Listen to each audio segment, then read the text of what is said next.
আজকের গল্প সমুদ্রের স্বাদ। মুখার্জি বাড়ির দোতলা ড্রয়িং কাম ডাইনিং রুমে বসেছিল এই বাড়ির 4 সদস্য। বড় ভাই রমেশ, তার স্ত্রী অনুভা, তাদের একমাত্র বিবাহিতা মেয়ে মুক্তা, তাদের ছেলে দীপ্ত। আর এই ঘরের সংলগ্ন রান্নাঘরে রান্না করছিল বিধবা ছোট বউ অনুপা। তাকে কাজে সাহায্য করছিল চৈতি। চৈতি এবছরেই ডক্টরের উপাধি পেয়েছে। সে রিসার্চ স্কলার। কলকাতার একটি নামকরা কলেজে সে অধ্যাপিকার পদে যোগ দেবে। আজ তার জয়নিং ডেট। চৈতি মাত্র 2 বছর বয়সে তার বাবা নীলেশকে হারিয়েছে। তারপর থেকে তারা এই জ্যাঠার আশ্রয় রয়েছে। সে খুব মেধাবী, তবে একটু বড় হয়ে সে টিউশন করে তার পড়াশোনা খরচ অনেকটাই চালিয়েছে। বাকিটা জেঠুই দিয়েছে। কিন্তু সে জানে বড় মা তাদেরকে একেবারেই পছন্দ করে না। বড় বউ অনুভা খুব বদমেজাজি এবং মুখরা। তার মেয়ে মুক্তাও হয়েছে ঠিক মায়ের মতো বদমেজাজি এবং মুখরা, যার জন্য বছরের 10 মাসে বাপের বাড়িতেই থাকে। হঠাৎ বড় বউ অনুভা বলে ওঠে, কিরে ছোট, আজকে আমাদের চা দিবি না? অনুপা বলে, এই যে দিচ্ছি দিদি, একটু রান্নায় ব্যস্ত হয়েছিলাম তো, আজকে চৈতির জয়নিং ডেট তো। অনুভা বিদ্রূপের হাসি হেসে বলে, এই বাড়ি থেকে একমাত্র তোর মেয়েই বুঝি প্রথম চাকরিতে যাচ্ছে? এর আগে তোর দাদা দীপ্ত এরা বুঝি চাকরি করেনি? অনুপা বললে, তা কেন, আমি দীপ্ত আর চৈতি দুজনের জন্যেই রান্না করছি।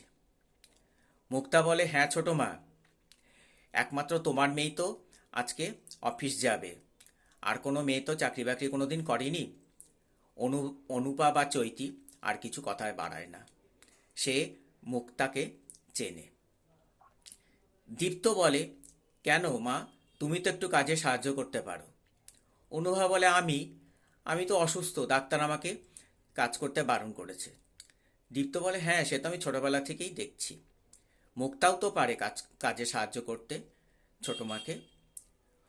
মুক্তা মুখ বেঁকিয়ে দাদার থেকে অন্যদিকে মুখ ফিরিয়ে রাখে। অনুভা বলে, কেন, ও বাপের বাড়িতে এসছে কি কাজ করবার জন্য? অনুভা বলে যে, না দিদি, আমি সব কাজ করে দিচ্ছি। এরপরে চা নিয়ে চৈতি চা দেয়।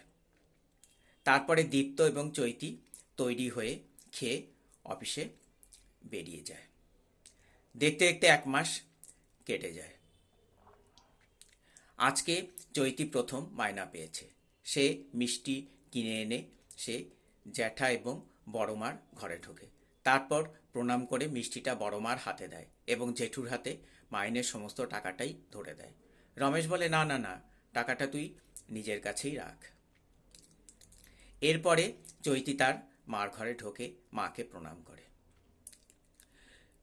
চৈতি জানে যে ছোটবেলা থেকে তাকে মানুষ করতে আর সংসারে কাজ করতেই তার মার সময় কেটে গেছে। কোনো শখসাদ জীবনে সে মেটাতে পারেনি। তার সমুদ্র দেখার খুব ইচ্ছা। সে মাকে বলে, মা সামনেই তো আমার কলেজের ছুটি, তা তুমি কি পুরীতে যাবে? অনুপা বলে, কিন্তু আমি গেলে সংসার সামলাবে কে? তোর বড় মা কি আমাকে ছাড়বে? চৈতি বলে, আমি সেটা ম্যানেজ করব। তুমি যদি যেতে চাও আমি ওদের কাছে গিয়ে বলছি। এরপরে চৈতি আসে। চৈতি এসে জেঠুর কাছে কথাটা বলে।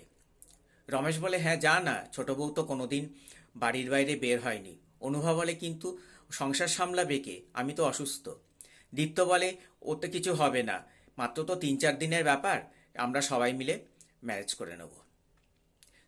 সে জিজ্ঞাসা করে, চৈতি তুই কি টিকিট কেটেছিস? চৈতি বলে, না, তোমরা বললে তবে টিকিট কাটবো।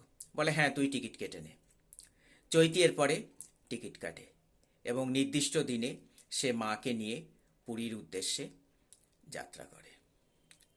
পুরীতে নেমে সমুদ্র দেখে অনুপার খুব আনন্দ হয়।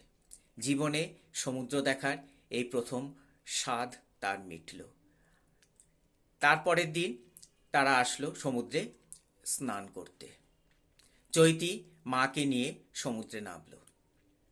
অনুপা জলে ডুব দিল। তার চোখ বেয়ে ঝরঝর করে জল পড়তে লাগলো। চোখের নোনা জল আর সমুদ্রের নোনা জল মিলেমিশে এক হয়ে গেল। কেউ দেখতে পেল না। তার মেয়ে চৈতি তাকে সমুদ্রের স্বাদ মেটালো।